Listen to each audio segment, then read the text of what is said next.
I came here alone, and 8 strangers made sure I survived the night. The snow had been falling since 5 in the afternoon. By 8 o'clock, it was coming down in thick, silent sheets, the kind that muffles the world and makes everything feel smaller closer, like the town of Harlow Junction had pulled its collar up and turned inward against the cold. The 2-lane highway that ran past Cross's diner was empty in both directions. The street lights stood in yellow halos. The parking lot held maybe a dozen cars dusted white on their hoods and roofs. Inside, the diner was warm. Not comfortable warm. The kind of warm that only exists because outside is punishing. The radiator under the far window ticked and hissed. The ceiling fan above the counter turned too slow to do anything useful. The smell of coffee and sweet potato pie and something savory on the flat-top grill had soaked into the walls years ago and never left. Christmas decorations hung from the light fixtures, the paper kind red and green, slightly faded. A small plastic tree on the counter blinked on and off in a rhythm that did not quite match anything. Ruth Cross stood behind the counter with a dish towel over one shoulder and her arms crossed, watching the room the way a woman watches a room she has owned for 22 years. She knew every face. She knew who took their coffee black and who needed 3 sugars. She knew which booths had a wobble in the table leg and which seat by the window got the draft when the door opened. She knew booth 9. Booth 9 was in the far corner, near the window that faced the parking lot and the highway beyond it. It had a crack in the vinyl on the left side, the side that faced the wall that somebody had patched with electrical tape sometime around 2011 and never properly fixed. The table was slightly lower than the others. The view from that window on a clear night went all the way to the ridgeline 3 miles out. Dot Callahan was sitting in booth 9. She had been there since 6. She was 82 years old and she wore a red wool coat that was slightly too large for her, now the shoulders sitting just a little wide, the way the clothes sit on a body that has lost some of its substance over a hard year. Her hands were around a coffee cup. Not drinking, just holding. The way you hold something warm when you are not sure what else to do with your hands. Her name was Dorothy Callahan. Everyone had called her Dot for 60 years. She had been a registered nurse for 35 of those years, working the emergency room at Mercy County Hospital in rural Ohio, the kind of ER that sees everything because there is nowhere else to go. Farming accidents, car wrecks on black ice. A man who came in every winter with frostbite and never once learned from it. Children. Too many children. She had seen the full register of what the human body could withstand and what it could not, and she had learned to keep her hands steady and her voice level and her face readable without being readable too deep, because patients needed to see calm, not truth, and sometimes those were different things. She had retired at 68. She and Frank had traveled some, not far, not expensive, just the kind of trips where you put the map away and follow the highway to see what it finds. They had come back to Harlow Junction where Frank had grown up because it was home in the way that only a place you chose to return to can be home. Frank had built things with his hands his whole life. Furniture mostly. He was a carpenter the way some men are musicians, not for money, but because the alternative was not being himself. He died on a Tuesday in March. A stroke. Fast. He was in the hallway putting on his boots to walk to the hardware store the way he did every Tuesday morning to pick up something he probably did not need and talk to the men there for an hour. Dot was in the kitchen. She heard a sound. She knew what it was before she turned around. She waited 30 seconds before she walked to the hallway. 30 seconds. That was the thing. That was the thing that lived in the walls of the house now and crawled out at 2 in the morning when she could not sleep. 30 seconds. She had been a nurse for 35 years. She had run toward emergencies. She had never once hesitated. But that morning in her own hallway, she had waited 30 seconds because she was afraid of what she would find. And for 30 seconds, she was not a nurse. She was just a woman who did not want her life to change. He was on the floor when she got to him. One boot on, one boot off. His left hand still reaching for the laces. She called 911.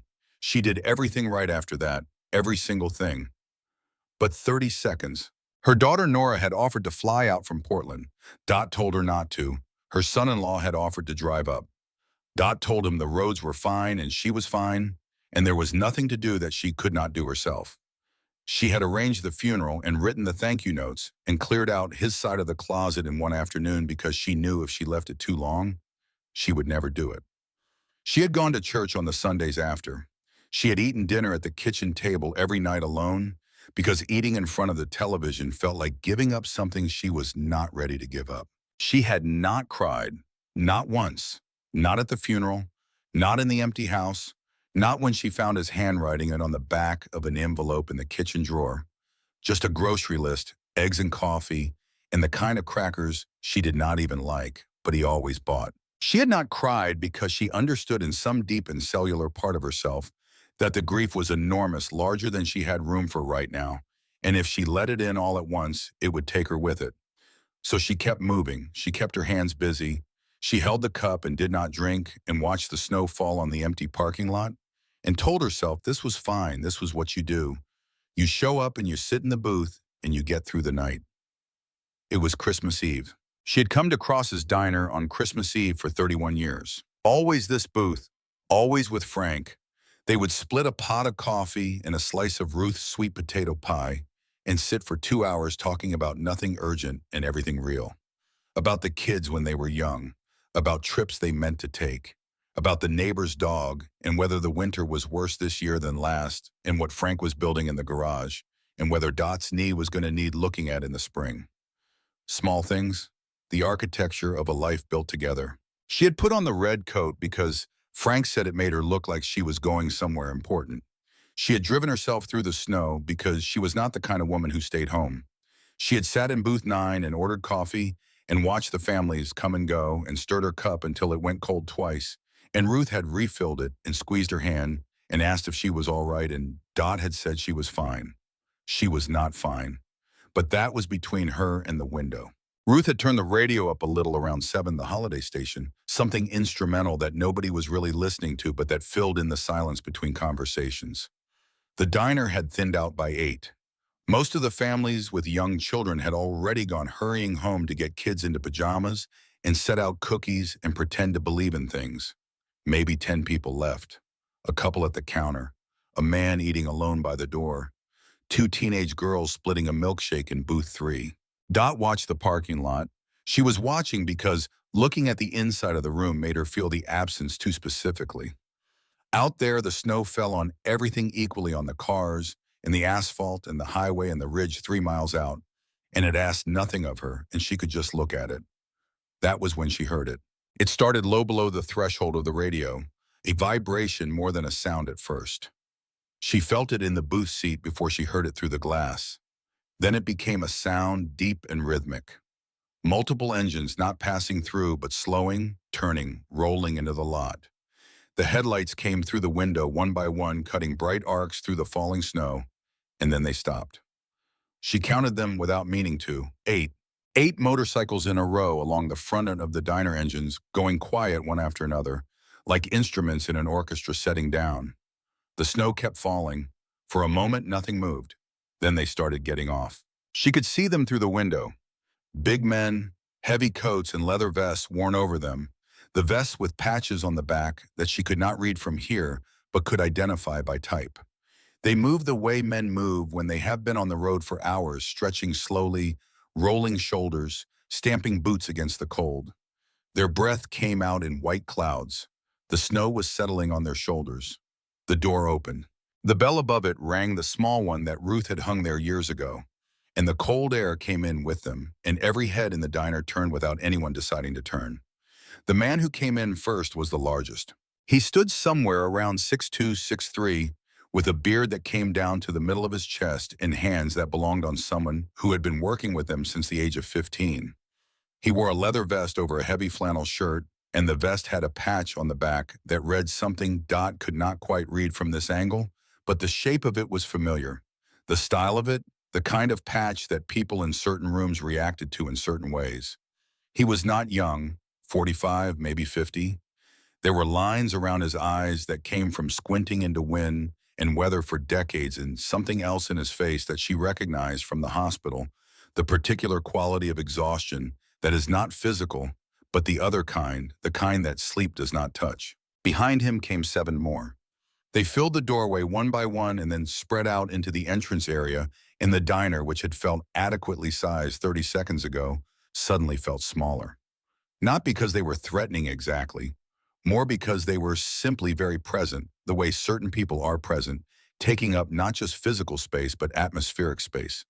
The air around them charged with something that made the couple at the counter set down their forks. Ruth came out from behind the counter. She planted her feet. She was 60 years old and had been running this diner for 22 of them, and she was not easily moved by much. "Can I help you, boys?" she said. Not rude, not warm, direct. The way you speak when you own the room and want someone to know it without you having to say so. The big man looked around. He took in the booths, the decorations, the little blinking tree on the counter, the remaining customers sitting very still.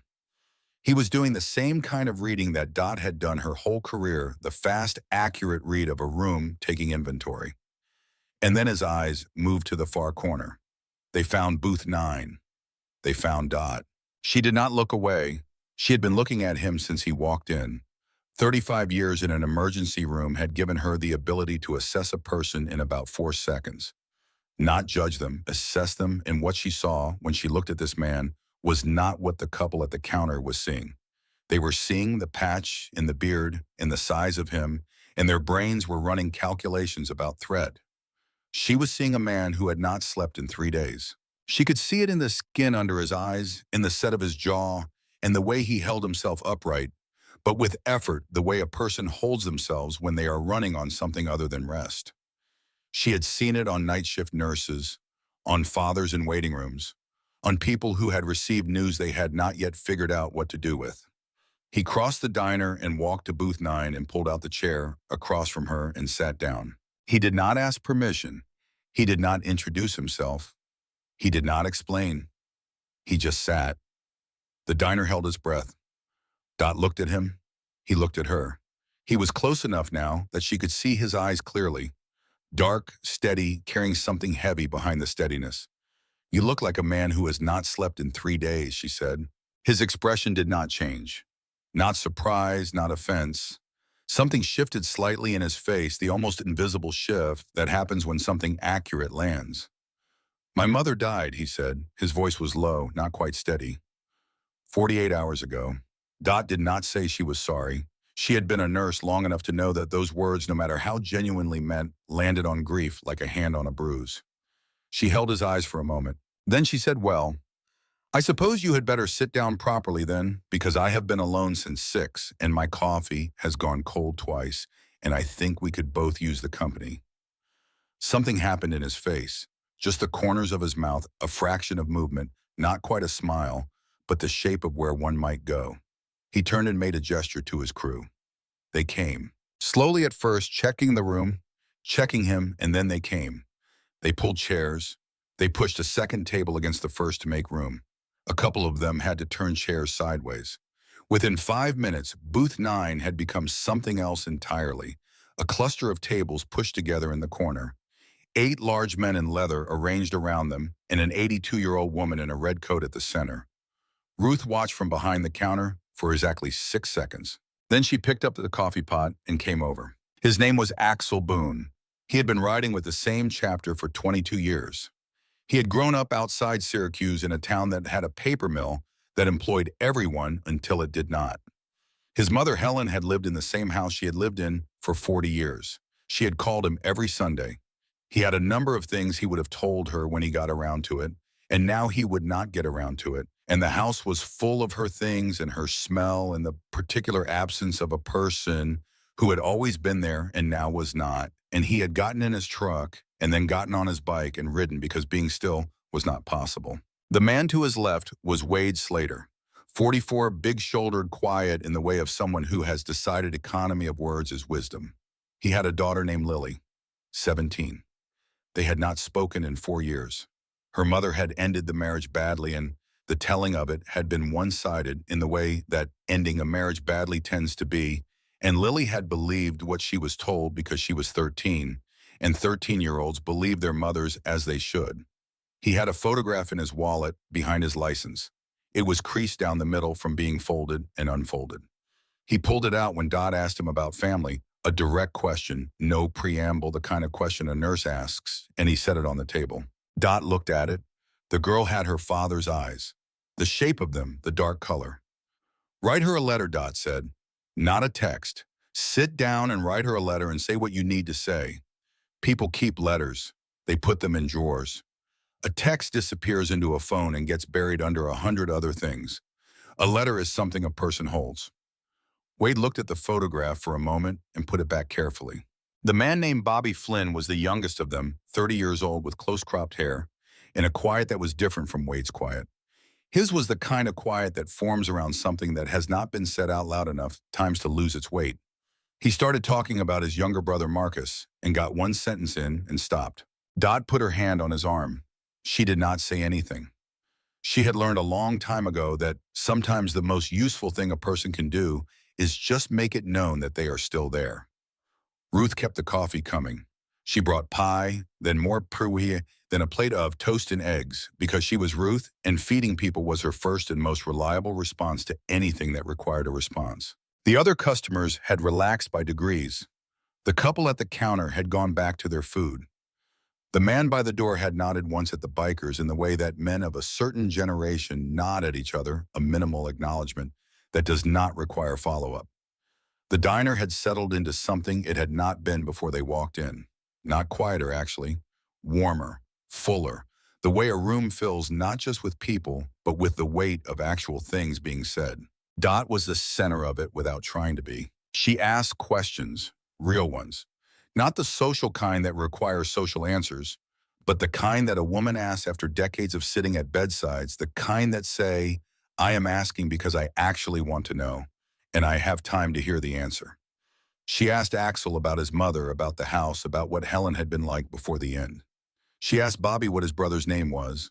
She asked a man named Garrett about the patch on the arm of his vest that was different from the others, smaller, older looking. The stories came.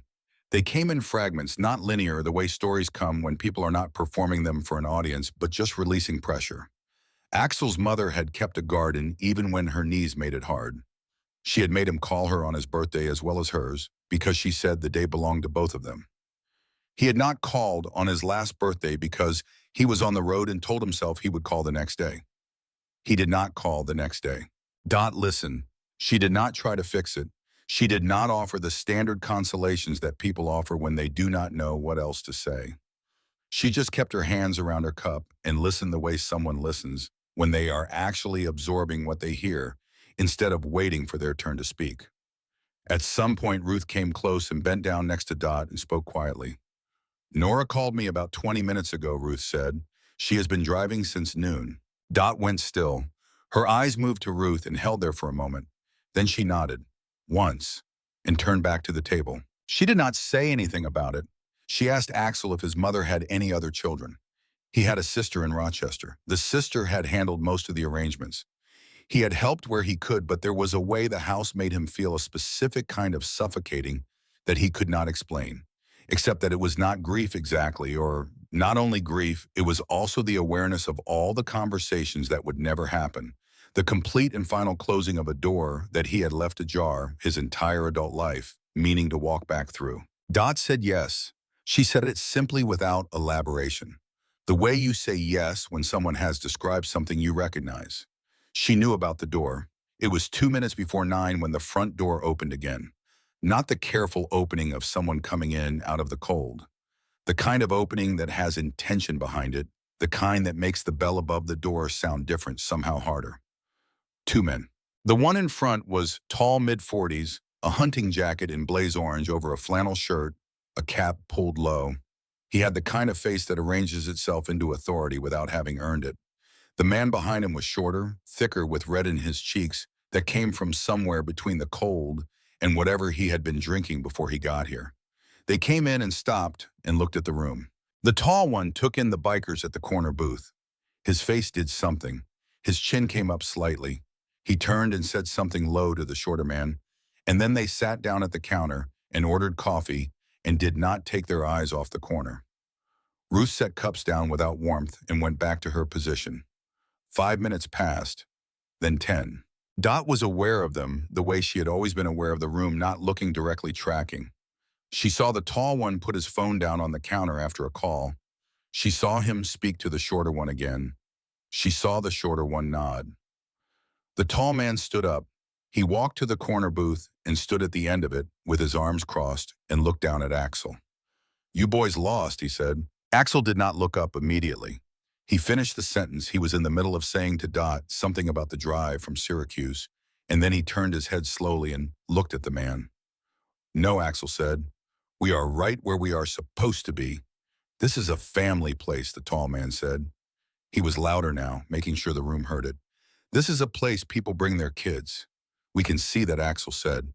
His voice was flat. "Even. Then maybe you can see that you are making people uncomfortable. Maybe you ought to finish up and move along." There was a shift at the table, not dramatic, just a stillness that had a different quality than the stillness before. Axel had heard this particular speech, or variations of it, in 100 different diners, gas stations, rest stops, roadside motels the length of the eastern seaboard and back. He understood the calculation that produced it. He understood the function it served for the men who delivered it, the way it let them believe they were drawing a line between their world and something they had decided was dangerous. He usually let it go. He usually found some version of walking away from it because the alternative was a night that ended badly, and he had had enough of nights that ended badly. But tonight was different. Tonight he was sitting with a woman who had driven herself through a snowstorm on Christmas Eve because she could not face the alternative. And he could see in her face that she had been alone for a long time, in a way that was going to get worse before it got better, and he was not going to let some man in a hunting jacket decide who belonged in this room tonight. He started to stand, and then Dot put her hand on his wrist. Her fingers were thin. There was no physical power in the grip, not the kind that stops a man Axel's size. But there was something in it, the quality of it. He stopped. Dot looked at the tall man. Her back was straight. Her voice when it came was quiet and entirely without heat, which was the thing that made every person in the room understand immediately that she was not afraid of him, not even a little. "You said these men are not the right kind of people for this place," she said. The tall man blinked. He had not expected to be addressed directly. He had not expected her to be the one to address him. She continued. "I spent 35 years in an emergency room in Ohio," she said. "Rural county hospital. We had 14 beds in the ER and no trauma center for 40 miles in any direction." She paused. Not for effect, just the way a person pauses who has decided to say something they have been thinking for a long time. "Every person who came through those doors," she said, "came because something had gone wrong. Car accidents on rural highways at midnight. Farming equipment that took a hand or a forearm. Children with fevers their parents had waited too long on because the copay was more than they had. Men who had been in fights. Men who had done things they were not proud of, and things had come back around to them." She stopped. "I never," she said, and her voice was clear and even, and every word landed like something solid being set down on a hard surface. "I never once in 35 years looked at the person coming through my door and decided before I touched them whether they deserved what I was about to do for them." She looked at the tall man steadily. "You judge a man by what he does when it matters." She gestured at the table without looking away from him. "These men saw a woman sitting alone on Christmas Eve, and they sat down with her. That is what they did when it mattered." She picked up her coffee cup. "So I am asking you," she said, "what exactly have you done tonight that qualifies you to decide who belongs in this room?" The tall man's mouth opened. Nothing came out. His companion at the counter had gone very still. Dot set her cup back on the table. She looked at Gary Pruitt the way she had looked at difficult patients who thought their difficulty gave them power directly and without apology, and she waited for him to say whatever he was going to say. He said nothing. He looked at Dennis Marsh. Dennis Marsh looked at the counter. From behind the register, Ruth Cross set down her dish towel. She came out from behind the counter and walked to where the two men were sitting, and she stood in front of them. She said, "I think we are fine in here. I appreciate you stopping by." It was the politest version of a thing Ruth had said to people over the years that had never in 22 years been misunderstood. Gary Pruitt stood for a moment longer. Then he set his jaw in the way of a man who needs to feel he has made a decision rather than been shown the door, and he nodded once, and he and Dennis Marsh went to the door and went through it, and the bell above it rang, and then they were gone, and the cold rushed in, and then the door swung shut. The diner was quiet for a beat. Then Dot picked up her coffee cup and found it had gone cold again. She signaled Ruth. Ruth came with the pot. And the diner found its footing again, the warmth settling back in the radio, playing something quiet above it all, the radiator ticking under the window, the snow still falling outside on the empty highway, and the 8 motorcycles parked in a patient row in the town of Harlow Junction, holding its breath in the particular way that small towns hold their breath on Christmas Eve, waiting for the night to mean something. At the corner booth, a woman in a red coat sat among 8 strangers, and none of them felt like strangers anymore, and the night was not over yet. The 2 officers came through the door at 9:51. Dot knew the time because she had glanced at the clock above the counter 30 seconds before it happened, the old round one with the diner logo on its face that Ruth had hung there sometime in the 90s and never taken down. 9:51. The snow was still falling outside. The parking lot held the 8 motorcycles and a handful of other cars, and now pulling up alongside the far edge, a patrol car with its lights off. She watched the door. Officer Danny Weir came in first. He was young, late 20s with a face that had not yet settled into whatever it was going to be when it grew into itself. He had the careful eyes of someone who had learned early to read a room before he opened his mouth, which was either training or temperament, and in either case was useful. He came in and stopped just inside the door and looked at the room the way Dot had looked at it for the past 3 hours, taking inventory, asking himself what he was actually looking at. Officer Liz Pruitt came in behind him. She was older, mid-30s, with the set of someone who had already decided something before she walked through the door. Dot recognized the posture. She had seen it in hospital administrators, in insurance adjusters, in certain family members who came into the ER already knowing what they were going to insist on and looking for the vocabulary to insist on it. Liz Pruitt was Gary Pruitt's cousin. That was something Dot did not know yet, but would understand soon enough. Ruth met them near the door. "We had a call," Liz Pruitt said. "Reported disturbance." Ruth looked around the room with an expression of genuine puzzlement that was not entirely genuine. "I have not noticed a disturbance," Ruth said. Liz Pruitt's eyes had already moved past her to the corner booth. She looked at the cluster of tables, the 8 men, the coffee cups and the plates, and the old woman in the red coat sitting among them. Her expression did not change, but something behind it did. "I am going to need to speak with whoever is in charge over there," she said. Danny Weir had not moved from his position near the door. He was still looking at the room. Dot watched him looking. She saw the moment he understood what he was actually seeing. Axel Boone stood when Liz Pruitt approached. Not fast, not with anything that could be read as threat. The slow stand of a man who has navigated this particular situation enough times to know the geometry of it. He was polite. His voice was even. He answered her questions directly and without embellishment. Yes, his name was Axel Boone. Yes, his chapter was out of Syracuse. Yes, he had a record. Assault charge 18 years ago, he had served his time and completed every condition of his release. He had no current warrants. He was not on active parole. He had not been drinking. Liz Pruitt listened to all of this with the expression of someone who is listening for the thing beneath the thing. She asked to see his license. He produced it. She looked at it, and something shifted in her face, a small recalibration, and she looked at his vest and then back at the license. Then she said there was a condition on a prior discharge. Restriction from licensed premises serving alcohol after 10 p.m. Axel was quiet for a moment. The table was quiet. "That condition expired 14 years ago," he said. "I am going to need to verify that," Liz Pruitt said.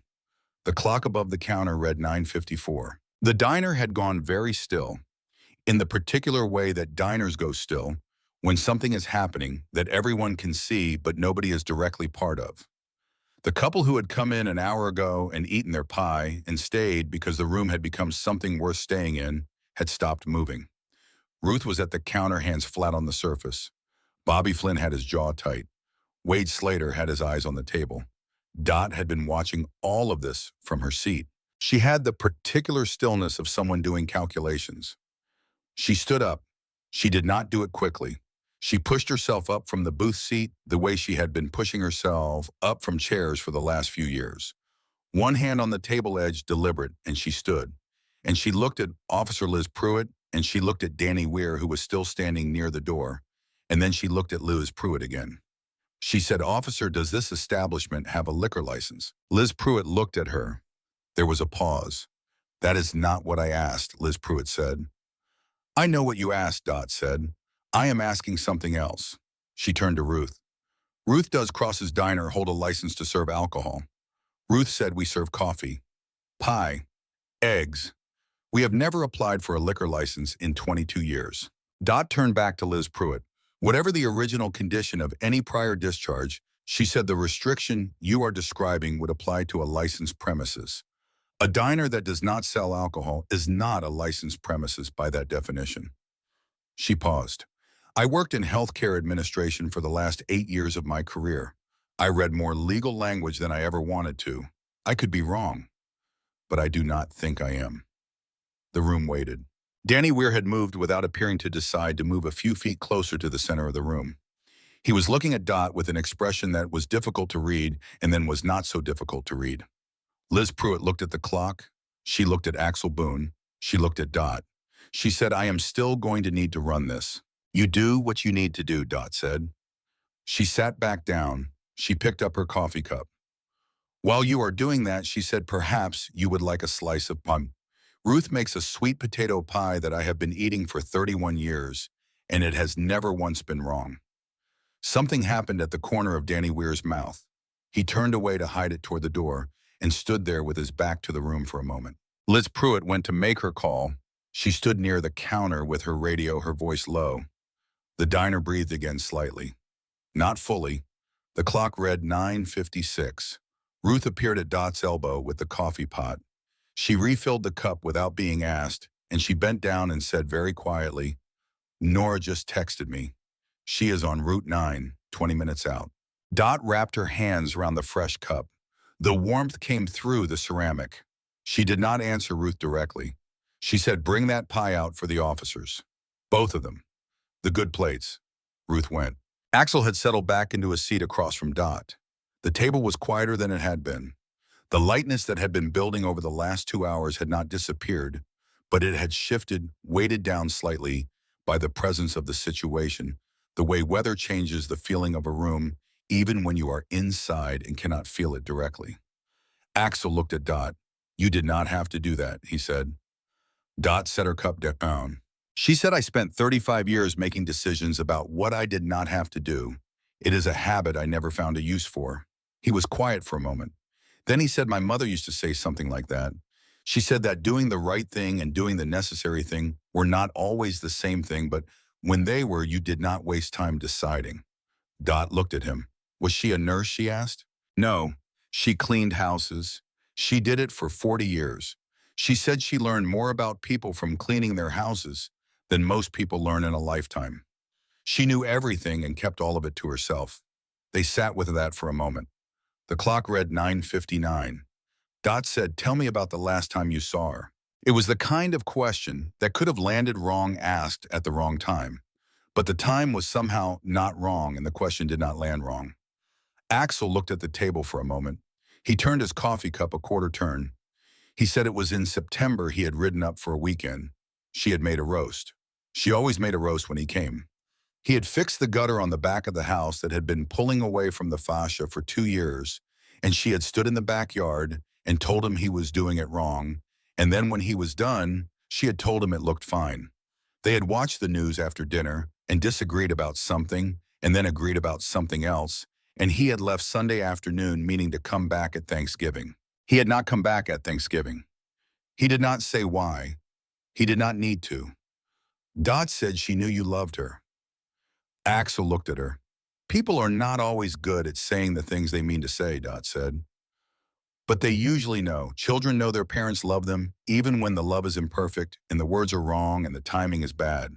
Parents know the same thing. She knows." She knew. Axel looked down at the table. His jaw moved. He looked like a man holding something in that had been pressing for a long time against the inside of him. Dot said, "You do not have to hold that tonight.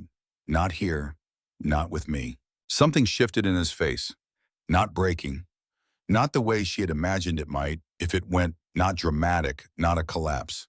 Just a letting go. A very quiet, almost invisible release of something that had been held rigid. His shoulders dropped a fraction. He put his elbows on the table and put his face in his hands for a moment, just a moment, and then he sat back up and looked at the ceiling. The men around the table were quiet, not looking away exactly, but not pressing in either. Wade Slater had his eyes on his coffee cup. Bobby Flynn was looking at the window. There was a kind of respect in their stillness that was different from the stillness of people who do not know what to do. It was the stillness of people who had been in rooms like this before and understood what they were for. Liz Pruitt came back. She stood at the end of the table. Her expression had changed, not warmed exactly, but the particular rigidity had gone out of it. She said the condition on the prior discharge expired 16 years ago. There is no current legal basis for my concern. Axel nodded. Liz Pruitt stood there for another moment. She looked at the table, at the coffee cups and the pie plates at Dot in her red coat. Something moved across her face that was harder to name than the rigidity had been. She said, "I apologize for the interruption." She went to the counter and sat down. Ruth put pie in front of her without comment. After a moment, Liz Pruitt picked up the fork. Danny Weir came to the table. He did not come as an officer. He came the way a person comes when they want to be somewhere and are still figuring out the reason. He stood at the edge of the booth cluster, and he said that was a good argument. Dot looked at him. It was not an argument, she said, it was a fact. Danny Weir almost smiled again. He said, "Mind if I sit down?" Dot moved her coffee cup an inch to make a gesture of room, and Danny Weir pulled over a chair and sat. His name was Danny Weir. He was 28. He was from a small town in central New York, the kind of town that had a main street with 3 things left on it. He had joined the department 4 years ago because the alternative had been the factory that had already laid off half his graduating class. He had a mother who lived alone since his father left when Danny was 11, and he had gotten into the habit of checking on her a few times a week, dropping by with something from the store, staying long enough to be sure she had eaten. He said this simply, without the performance of virtue, just the way a person states a routine. Dot listened. She asked him if his mother was alone tonight. Danny said she was having dinner at her sister's. He said it with the relief of a person who has arranged for someone else to not be alone and can rest in that for one night, Good Dot said. The clock above the counter said 10:15. The diner had found its rhythm again. Not the same rhythm as before the officers came, something slightly different, deeper, like a conversation that has gotten past the surface by necessity rather than intention, and cannot go back to the surface now. More plates had appeared. Ruth had made a fresh pot and then another. The couple who had been at the counter had migrated toward the corner booth cluster, not joining exactly, but orbiting it, drawn in by the gravity of whatever was happening there. Herschel Boone had come in sometime after 10. He was 74 years old, and he had been a Harley mechanic for 40 years, in a shop 2 towns over that he had eventually sold to his son-in-law, and then spent 3 years watching his son-in-law run into the ground before he stopped watching. His wife Elaine was 3 weeks into a hip surgery recovery that had gone sideways, the kind of sideways that meant more doctors and more decisions in a hospital room that smelled like disinfectant on Christmas Eve. He had come to Cross's Diner because the alternative was the hospital waiting room, and Elaine had told him with the particular firmness of a woman who has been married for 48 years and knows what her husband needs better than he does to go eat something and stop hovering. He had seen the motorcycles in the parking lot, and instead of going inside, he had stood next to them for 20 minutes in the snow. Axel had come outside at some point, the way a man comes outside when the room gets full and he needs a moment of cold air, and he had found Herschel standing next to his bike with an expression of someone who recognized something they had not seen in a while. They had talked about the engine for 20 minutes in the snow, the specific valve configuration, the particular sound a certain issue makes at low RP, and the way you can feel a problem in the handlebars before you can hear it.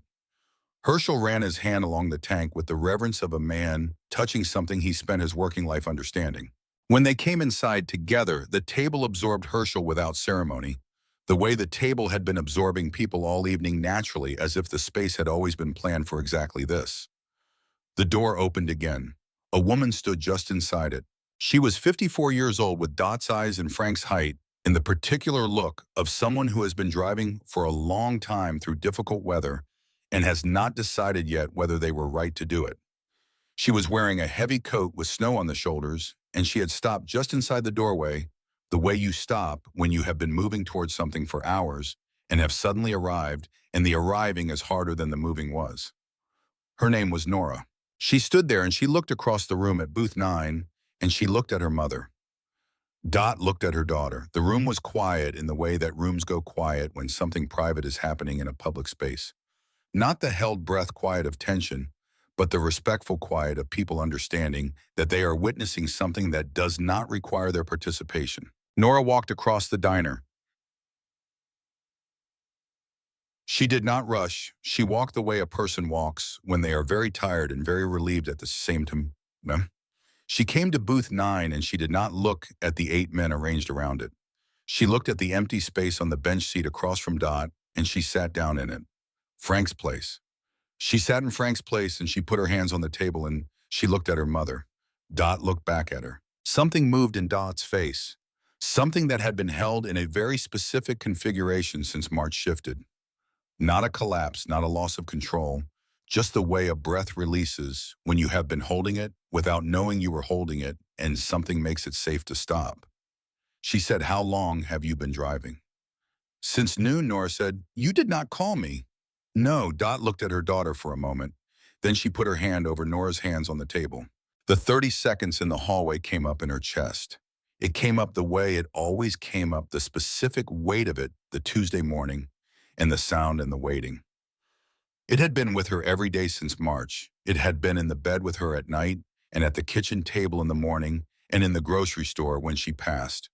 The crackers she did not like, but Frank always bought. It had been the thing beneath everything. She felt it rise and she did not stop it. And then she cried.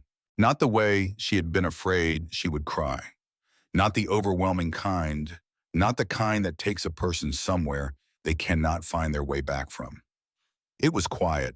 It came through her eyes and down her face, and she let it come, and she did not cover her face, and she did not apologize for it. She sat in booth 9 in the red coat on Christmas Eve in the diner she and Frank had come to for 31 years, and she cried for the first time since the Tuesday morning in March when she had waited 30 seconds in the kitchen. Nora held her mother's hands. The men at the table looked at the window, at the table, at their coffee cups. Not to be polite, to give space. There was a distinction, and these men knew the distinction instinctively. Axel Boone looked at the window for a long time. The lights in the parking lot fell on the snow and on the 8 motorcycles and on the road beyond and on the dark and on everything. After a while, Dot took a breath. She straightened. She pressed the back of her hand against her face, and then she put her hand back on the table and she looked at Nora. "I waited 30 seconds, she said. "In the kitchen. I heard him fall, and I waited." Nora did not look away. "You were afraid," Nora said. "I was a nurse for 35 years. You were his wife for 53, Nora said. That landed somewhere specific in Dot's chest. She sat with it. She looked at her daughter. She looked at the woman Frank had driven to the hospital to have, the one he had taught to change a tire and build a shelf, and had cried at her wedding when he thought no one was watching. After a while, she said he would have liked tonight. Nora looked at the table at the men at Ruth Cross behind the counter. She said, "Tell me." So Dot told her. She told her about Axel coming in and sitting down. She told her about Wade and the photograph and the letter she had told him to write. She told her about Bobby and his brother Marcus. She told her about Ruth bringing the pea and the families drifting together and the men at the counter and the 2 officers and the argument that was not an argument. She told it simply and with the detail of someone who has been paying attention, which she had been, which was the only way she knew how to be in a room. Nora listened. Wade Slater had his phone on the table. He had been looking at it for 20 minutes. The phone had Lily's number up on the screen. The number he had tried 4 times in 4 years with no answer. Dot looked at him across the table. She did not say anything. She just looked at him with the steady look of a woman who had waited beside enough people to know what waiting looked like. Wade looked at the phone. He looked at Dot. He picked it up and he pressed call. It rang twice, 3 times, and then the ringing stopped. A voice, young, careful. "Hello." The table did not go still exactly because it had already been still. But something changed in the quality of the stillness. Like everyone had stopped breathing at the same moment without coordinating it. Wade said, "Lily." His voice came out different than his voice had been all evening. Not smaller, just stripped of everything except what it was. "Hey, it is Dad." A pause. Then the voice said, "I know." Wade looked at the table. He pressed his free hand flat against it. He said, "I know it is late. I know it is Christmas Eve. I just wanted to hear your voice." Another pause. "Okay," the voice said. He talked to her for 4 minutes. It was not a long conversation, and it was not an easy one. There were silences in it that stretched, and he did not try to fill them all. He said he hoped she was doing okay. He said he did not need her to say anything she was not ready to say. He said he was going to write her a letter. He said it like it had just become something he was certain about, which was because it had. She did not say much, but she did not hang up. When the call ended, Wade set the phone down on the table and looked at it for a moment, and then looked at Dot. She just looked back at him. She did not say anything. There was nothing to say that the look did not already contain. The clock above the counter said 11:20. The snow outside had eased the thick falling of earlier, settling into something lighter and steadier, the kind that might go on all night without becoming a problem. The parking lot was white and smooth except for the tracks of people coming and going. The 8 motorcycles stood in their row. Ruth had turned the radio down, but not off. Something was playing that nobody had chosen, but that fit the room the way music sometimes fits a room without trying. Dot looked around the table, at Axel with his coffee and the grief he had set down for a few hours without losing it, at Wade with his phone and the 4 minutes that had been 4 years in the making, at Bobby who had said what he needed to say and was sitting in the particular quiet of someone who has been carrying something a long way and has finally set it down in a place that felt safe enough. At Danny Weir, who had come in as an officer and was leaving as something else, though nobody would have called it that out loud. At Herschel, who had come in from the cold and found a table that had room for him. At Nora, who was watching her mother with an expression that Dot recognized, the expression of a child at any age who was watching a parent, and understanding for the first time that the parent was always also just a person. Dot looked at her daughter. She said, "I am glad you came." Nora said, "I was sitting in the parking lot for an hour. I could not make myself come in." "Why?" Dot said. Nora said, "Because I did not know what I would find. I knew you would say you were fine. I was afraid I would believe you." Dot looked at her for a long moment. "I have not been fine," she said. "Not since March." She said it simply the way she had said things her whole life when they needed saying. "But I am better than I was at 6 o'clock." She looked at the room. "I am considerably better than I was at 6 o'clock," she said. They left at 11:43. Not all at once. The way these things end when they have been real, gradually, with the reluctance of people who have found something they did not expect to find and are not quite ready to let go of it. Herschel Boone was the first to say goodnight. He shook hands with Axel in the parking lot. A firm grip held a moment longer than a standard handshake, the way men who have talked about engines in the snow sometimes hold a handshake. And then he got in his truck and sat there for a moment before he started it, the interior light on, and then the light went off and the engine turned over and he drove away. Danny Weir put his hat back on at the door. He looked at Dot and said it had been a pleasure, and he said it like a man who means a word that is often used without meaning.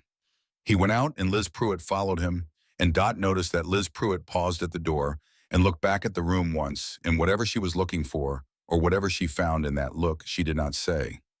She went through the door and it closed behind her. The remaining customers had thinned to almost nothing. Ruth was wiping down the counter with the slow, deliberate motion of a woman at the end of a long night who is not in a hurry to finish it. Axel stood, and the others stood with him, the table rising together in the easy, coordinated way of people who have spent years moving in the same spaces. They settled their bills with Ruth, all 8 of them, and Ruth tried to refuse twice and was refused in return.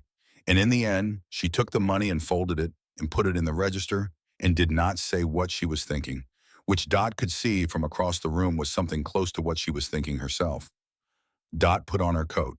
Nora helped her with the left sleeve the way she had been helping since March, a small habit that had formed without either of them acknowledging it. They did not speak about it. They did not need to. Dot stood at the booth for a moment before she left it. She put her hand flat on the table. Just for a second, the way you touch something when you are saying goodbye to it, not the table exactly, not the booth, but what the booth had been. What it had been tonight and what it had been for 31 years before tonight. The small civilization she and Frank had built in this corner of a diner in upstate New York 2 hours on Christmas Eve every year. The pot of coffee and the sweet potato pie and the talking about nothing urgent and the holding of hands under the table when he thought nobody was watching. She lifted her hand. She walked to the door. Outside, the cold was immediate and clean after the warmth of the diner.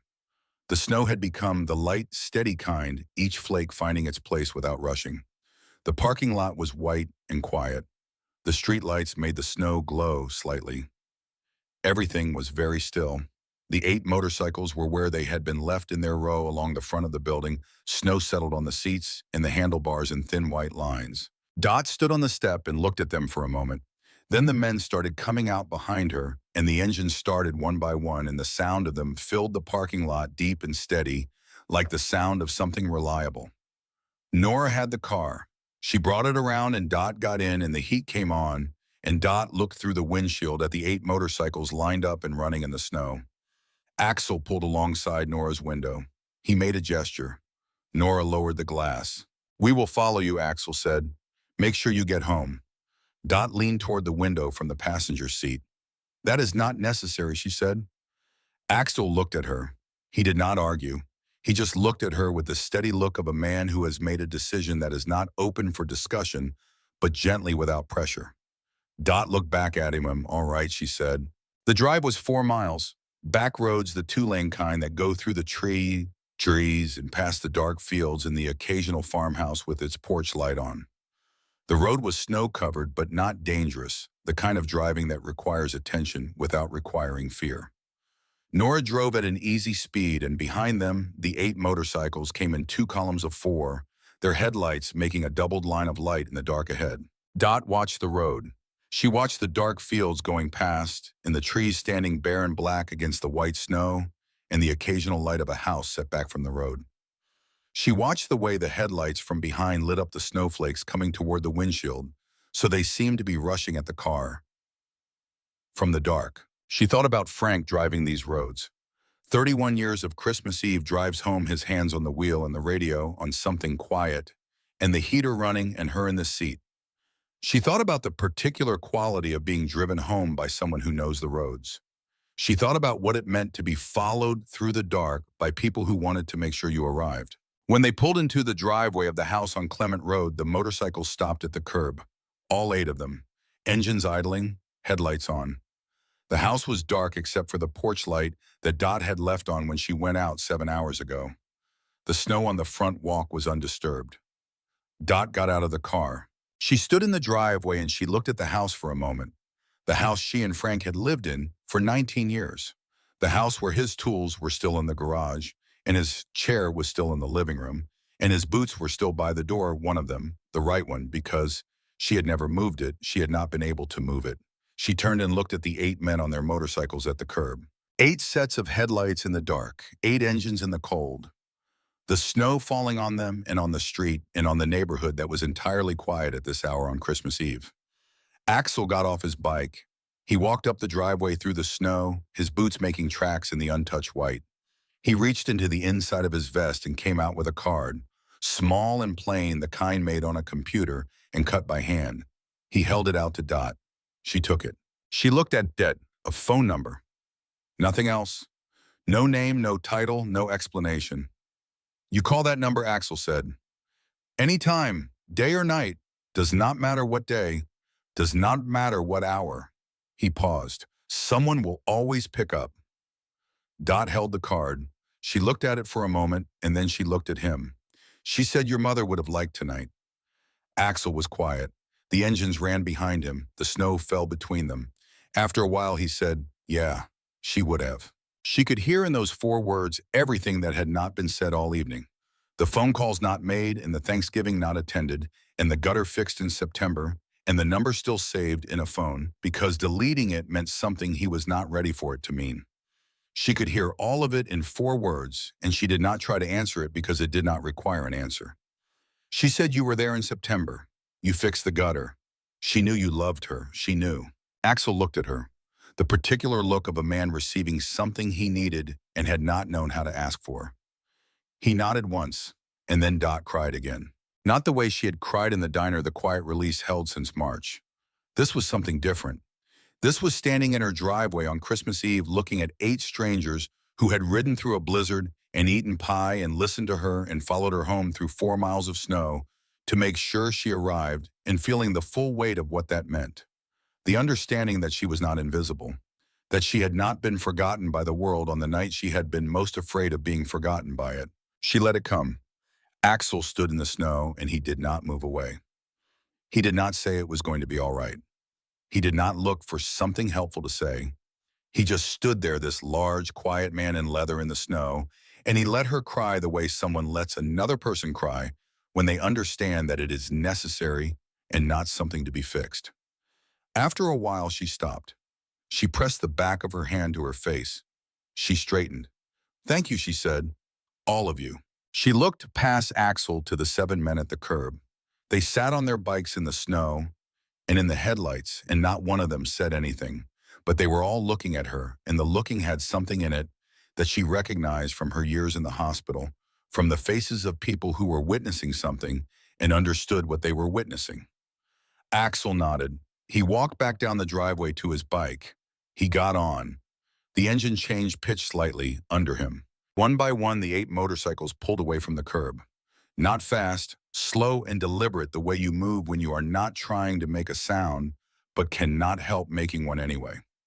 They went down Clement Road in single file, the taillights making a line of red in the dark, and Dot watched them go from her driveway until the road curved and the lights went with it, and there was only the sound of the engines, and then less of the sound, and then none of it, just the dark and the snow and the porch light in the quiet neighborhood on Christmas Eve. Nora was behind her. She put her hand on her mother's shoulder. They stood there for a moment, the two of them in the driveway of the house on Clement Road, with the snow coming down in that light, steady way it had settled into, and then they went inside. The house was warm. Dot had left the heat on. She took off the red coat and hung it on the hook by the door next to the empty hook where Frank's coat had always hung. She looked at the card in her hand. She set it on the kitchen table propped against the sugar bowl where she would see it every morning. She put the kettle on. Nora sat at the kitchen table and watched her mother move around the kitchen and did not offer to help because she understood that her mother needed to move. Dot made tea, not coffee, something she rarely drank this late, but wanted tonight, and she brought 2 cups to the table and sat down across from her daughter. They sat for a while without talking. Outside, the snow fell on the house and the driveway and the empty curb on Clement Road and on all of Harlow Junction and on the highway and on the dark ridge 3 miles out. After a while, Dot said, "Your father wrote me a letter." Nora looked at her. "I have not read it yet," Dot said. "I found it in November. I have been carrying it around and I have not been able to open it." "Where is it?" Nora said. "Upstairs," Dot said. "In the drawer beside the bed." They sat with that. Then Nora said, "Do you want to read it tonight?" Dot looked at her tea. She looked at the card propped against the sugar bowl. She thought about Frank at the kitchen table in November, 8 months after his heart had told him things that he had not told her, sitting down with a piece of paper and a pen, because he had always been a man who believed in the physical act of writing, who kept letters and grocery lists and notes to himself in a particular careful handwriting that she would recognize across a room. She said yes, tonight. She went upstairs alone. The bedroom was the way she had left it, the way it had been since March. The bed made with the particular precision of someone who makes the bed every morning, because the alternative is acknowledging that there is no one else to make it with them. His nightstand still had his reading glasses on it. She had not moved the reading glasses. She had not been able to explain to herself why the reading glasses were harder to move than the clothes or the shoes or the things in the medicine cabinet, but they were. She opened the drawer. The envelope was there, where it had been since November when she had found it in the back of his desk and brought it here because she could not put it back and could not open it, and this was the only place that felt right for it to wait. She sat on the edge of the bed and she held it. His handwriting on the front, just her name, Dot. The way he had written her name her whole life, the same compact, careful letters, the D, with a slight backward lean that was particular to him alone. She opened it. The letter was 2 pages front and back of each, written in his hand, the lines slightly uneven, the way his lines had gotten in the last year when his hands were not quite what they had been. She read it. She read it once, and then she sat with it on her lap, and she looked at the window and at the snow on the other side of it, and she did not cry. Not this time, because what she felt was not grief exactly, or not only grief, it was something more complicated. The particular sensation of being known completely by another person, of having been seen clearly for 53 years, of discovering that the person who knew you best had in one of his last acts made sure you would not be alone. He had written about the house and about the trips they meant to take, and about Nora and her husband and the things he hoped for them. He had written about the Tuesday mornings at the hardware store, and about the winters, and about the diner, and about the booth by the window where they had gone every Christmas Eve, and what that had meant to him, the smallness of it and the wholeness of it at the same time. And then near the end, he had written what she had thought he might have written. He wrote, "Dot, if you are reading this, then I am gone, and you are being too strong again, which is the one thing about you I never could change and never really wanted to. But I am asking you the way I have been able to ask you things for 53 years, because you have always answered honestly. Go to the diner on Christmas Eve. Sit in our booth. Let someone sit with you. Whatever that looks like, whoever it turns out to be. You spent your whole life sitting with people in their hardest hours, and you are going to have to learn to let someone sit with you in yours. Do not argue with me about this. You know I am right. I was almost always right." And then at the very bottom, in smaller letters, as if he had come back to add it after he thought he was finished, he wrote, "I was not afraid. I want you to know that. 30 seconds in the kitchen is nothing. You came. That is what matters. You always came." Dot held the letter. She sat on the edge of the bed in the quiet house, and she held the letter, and the snow fell outside, and the porch light was on downstairs. And Nora was at the kitchen table with her tea, and the card from Axel Boone was propped against the sugar bowl. She sat for a long time. Then she went back downstairs. She sat across from Nora, and she set the letter on the table between them, and she said he knew. He always knew. Nora read it. When she finished, she folded it carefully and slid it back across the table to her mother. Her eyes were full, but she did not try to speak right away. After a moment, she said he was right about most things. Dot said almost all things. He liked to say almost because he thought it made him seem modest. Nora laughed. It came out sudden and real, the kind of laugh that surprises itself. Dot looked at her daughter across the kitchen table. She said, "I am glad you came." "I know," Nora said. She paused. "I am glad you were not alone when I got there," No, Dot said. I was not alone. She called her son-in-law that night to tell him Nora had arrived safely. She sat in the kitchen for another hour after Nora went to bed, and she drank her tea and looked at the card against the sugar bowl, and at Frank's letter on the table, and at the snow outside the kitchen window. She was not fine. She had told Ruth she was fine all evening, and she had not been fine, and she was not fine now exactly. But she was here.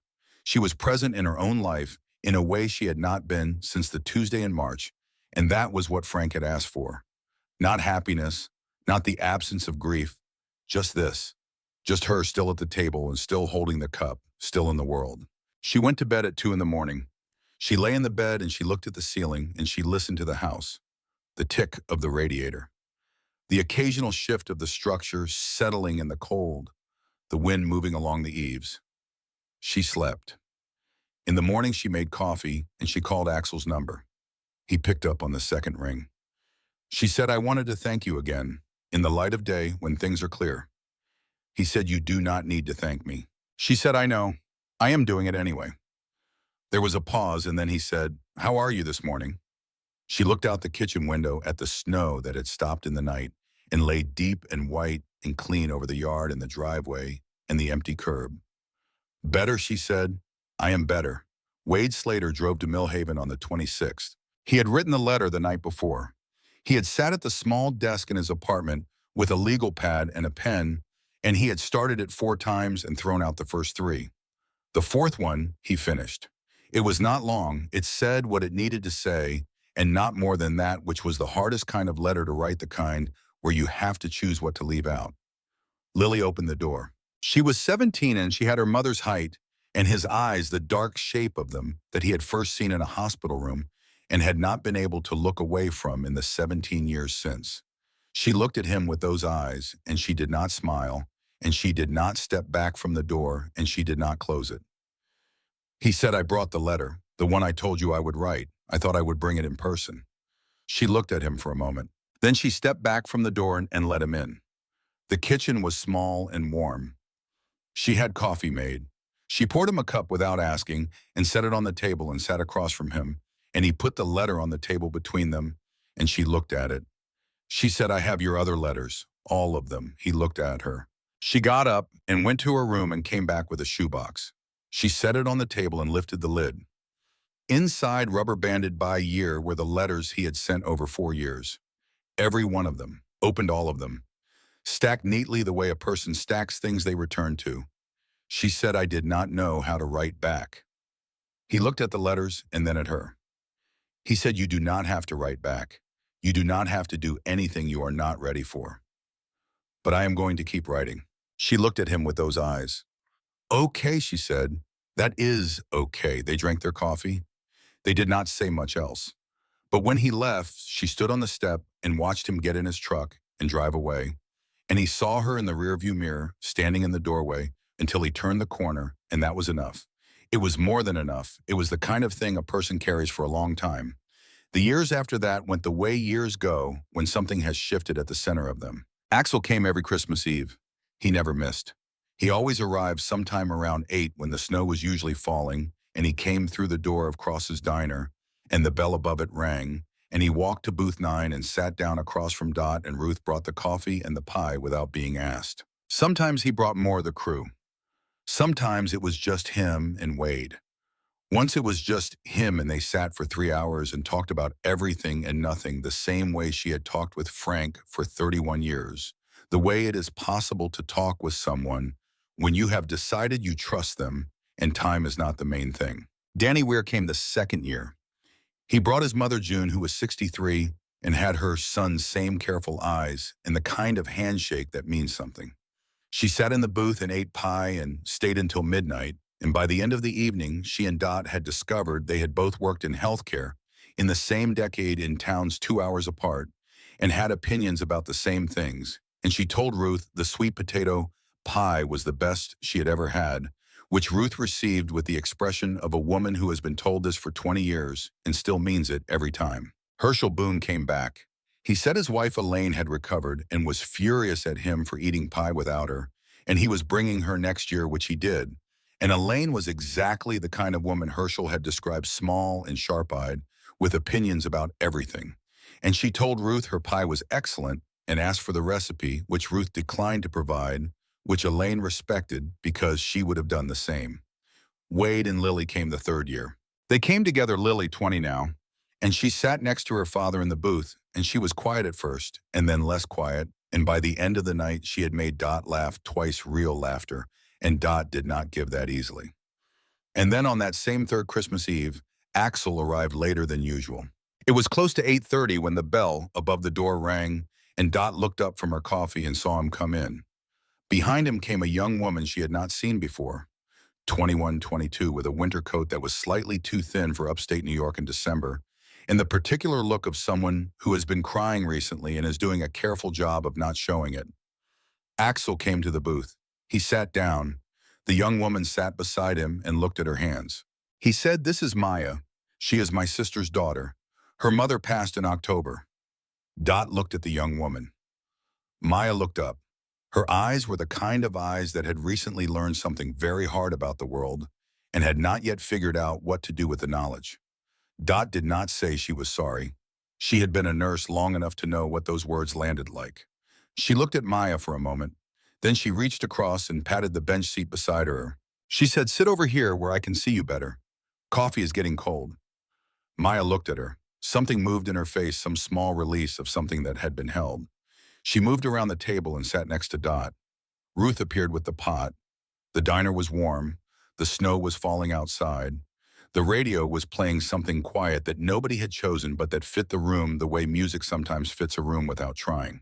Dot poured coffee into Maya's cup and pushed the sugar bowl toward her and sat back in her red coat in booth 9 and looked around at the table. At Axel, who had come back every year without being asked.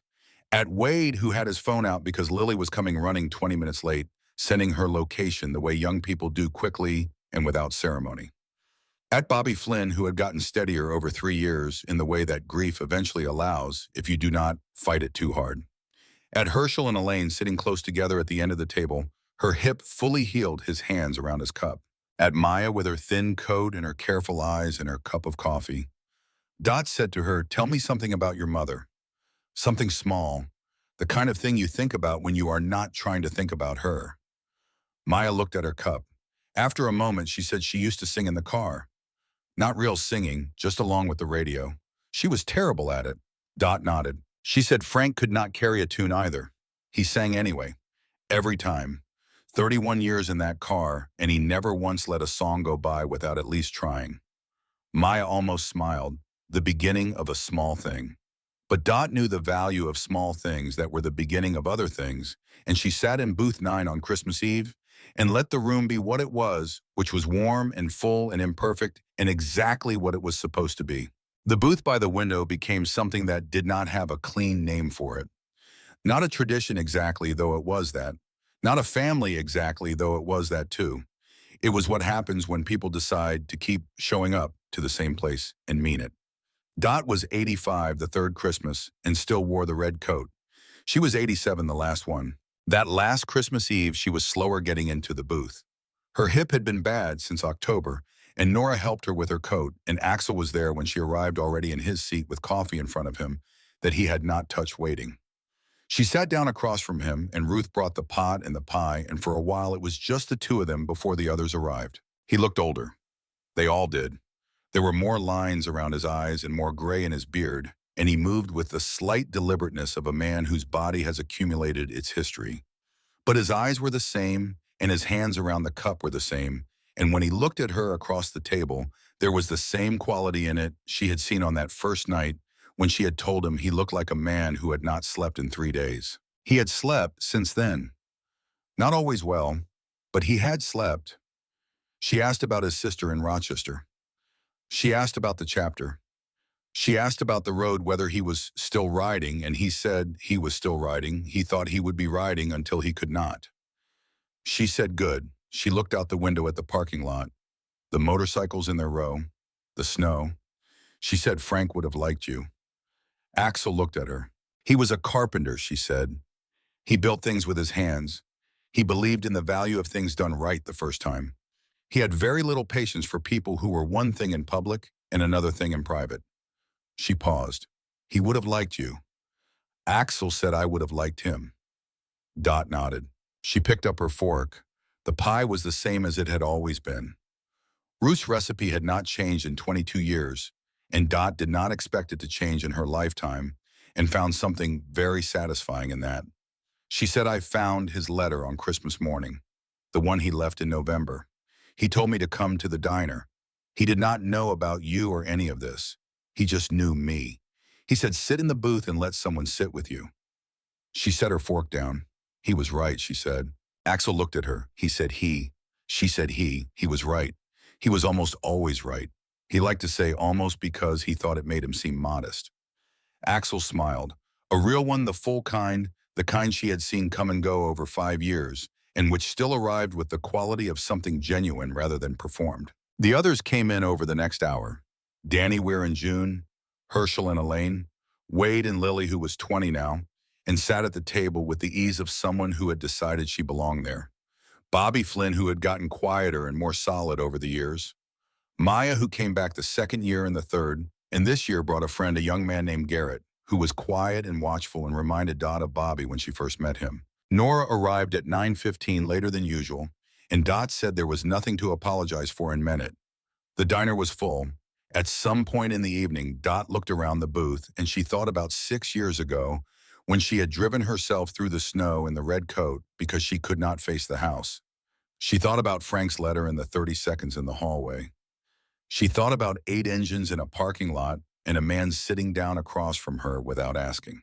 She picked up her cup. She was here. That was what Frank had asked for. That was what he had known she needed. She had come to the booth and she had let someone sit with her, and she had not said no when the chair pulled out across from her and Axel had sat down without asking, and she had looked at him and told him the truth. She had stayed. Dot Callahan passed away on a Wednesday morning in March. She was 87 years old. Nora was there. She was in her bed in the house on Clement Road with the porch light on and Frank's reading glasses on the nightstand and the red coat on the hook by the door. She went the way she had lived without making a fuss about it, and Nora said the last thing she did was reach for the reading glasses on Frank's nightstand and hold them for a moment and then set them back. Nora found the card in the nightstand drawer. Plain card, phone number, edges, worn soft from being handled. She called the number. Axel picked up on the second ring. There was a long pause after she told him. Then his voice came, the same low voice, the same quality of steadiness, carrying something heavy. He said, "We will be there." 8 motorcycles were parked outside the church. The men sat in the back row. They wore their vests. They sat without apology and without explanation, and nobody in the church asked for either. When the service was over and the people were filing out slow and quiet, with the light coming through the windows and the cold waiting on the other side of the doors, Axel walked to the front of the church. He stood at the casket. He stood there for a moment looking at the woman he had sat across from for 6 Christmas Eves, the woman who had told him on a snowy night that she could see he had not slept in 3 days, the woman who had stood up twice in a diner and said what needed to be said and meant every word of it, the woman who had taught him something he had not known he needed to be taught. He reached into his vest. He put 2 things on the casket. The first was a small ornament, a ceramic angel white with gold wings. On the back in black marker, someone had written 5 words. No one sits alone, ever. The second was the card. His card, the one he had given her in the snow on Christmas Eve 6 years ago, worn soft at the edges, now the number still legible. He put it next to the ornament, and he stepped back, and he looked at her one more time. Then he walked back down the aisle and out through the doors into the cold. Nora found the ornament afterward. She held it in both hands in the cold outside the church, and she looked at the 5 words on the back, and she stood there for a long time. She put it in her coat pocket and took it to Portland. She hung it on her tree that December, the first thing up before anything else went on, before the lights or the garlands or the other ornaments collected over the years. She put it where she could see it from across the room, the small white angel with the gold wings, and she stood back and looked at it. She thought about her mother in the red coat. She thought about a parking lot in the snow and 8 sets of headlights following a sedan down a dark road, and a man who sat down without asking, and a woman who told him to stay. She thought about her father at a desk in November with a pen and a piece of paper writing, because he knew his wife and knew what she would need and knew she would not ask for it herself. She thought about what it means to see a person sitting alone and decide to sit down with them. Not because someone asks, not because it is your job, just because you see them and you decide that seeing is enough reason. Her children asked about the ornament that year, the way children ask about specific things on the tree, the ones that are always first and always placed where they can be seen. She told them about their grandmother. She did not start with the loneliness. She did not start with the cold coffee or the empty house or the Tuesday morning in March. She started with the night the door opened. She started with the snow and the sound of engines and a woman in a red coat who had been alone since 6 and whose coffee had gone cold twice, and who looked up when 8 strangers walked in out of the storm and did not look away. She started there because that was the part worth telling. That was the part that stayed.